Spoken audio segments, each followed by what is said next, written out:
Nah, di aspek itu timbul pertanyaan apakah proses penyimpangan administrasi ini melibatkan Hasim sendiri? Tentu tidak, ada birokrasinya.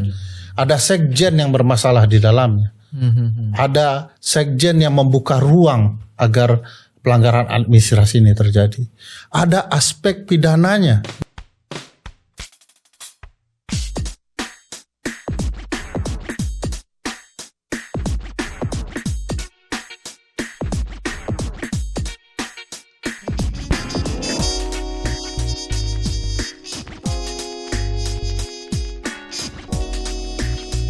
Ketua KPU Hasyim Asyari dipecat DKPP karena terbukti melakukan tindakan asusila. Akibat putusan ini, Hasyim Asyari menuai banyak kecaman. Ade Armando misalnya, melalui channel YouTube-nya mengatakan Hasyim Asyari adalah jelas orang pintar dan soleh, tetapi menjadi nampak sangat bodoh dan tidak bermoral karena tidak mampu menahan nafsunya terhadap anggota PPLN Den Haag. Kecaman keras Ade Armando itu sebagaimana yang saya kutip dan mari kita ikuti bersama. Hasyim Asyari jelas orang pintar dan soleh. Mana mungkin orang bodoh jadi ketua komisi pemilihan umum. Mana mungkin orang tidak berakhlak jadi pimpinan NU. Tapi dia menjadi nampak sangat bodoh dan tidak bermoral karena tidak bisa mengendalikan hawa nafsunya. Dia gagal berpikir lurus karena nafsunya terhadap Cindra Aditi, seorang anggota Panitia Pemilihan Luar Negeri atau PPLN di Den Haag. Kecaman terhadap Hasyim juga dilontarkan pakar tata negara Ferry Amsari. Ferry melalui channel YouTube-nya Bambang Wijayanto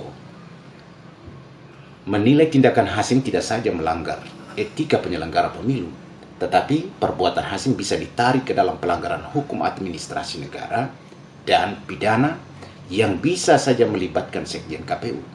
Ferry mempertanyakan penggunaan uang oleh Ketua KPU RI dalam kepentingan perjalanan ke Den Haag, sewa apartemen dan lainnya, merupakan uang dinas, uang sewa yang dikeluarkan melalui pengeluaran yang sah, atau merupakan bagian dari gratifikasi.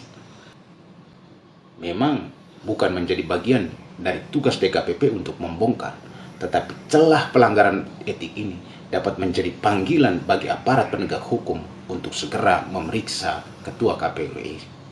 Ada 3 pertanyaan lagi. 1, ini sebaiknya didorong ke pidana lagi nggak?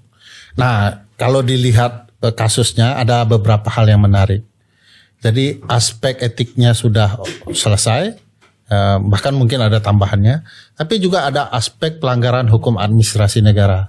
Misalnya perjalanan dinasnya sah atau tidak, sewa apartemennya yang diberikan oleh Hasyim kepada dia itu sah atau tidak, atau itu uang pribadi, uang itu pribadinya dari mana? Negara bisa korupsi juga, Bos.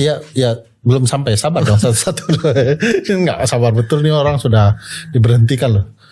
Nah, di aspek itu timbul pertanyaan apakah proses penyimpangan administrasi ini melibatkan Hasyim sendiri? Tentu tidak, ada birokrasinya. Ada sekjen yang bermasalah di dalamnya.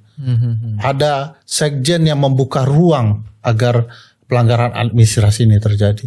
Ada aspek pidananya. Satu, apakah kemudian uang dinas, uang sewa itu melalui pengeluaran yang sah, atau itu bagian dari gratifikasi?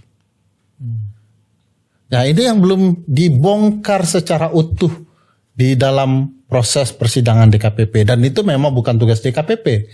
Ini panggilan bagi aparat ya untuk segera memeriksanya.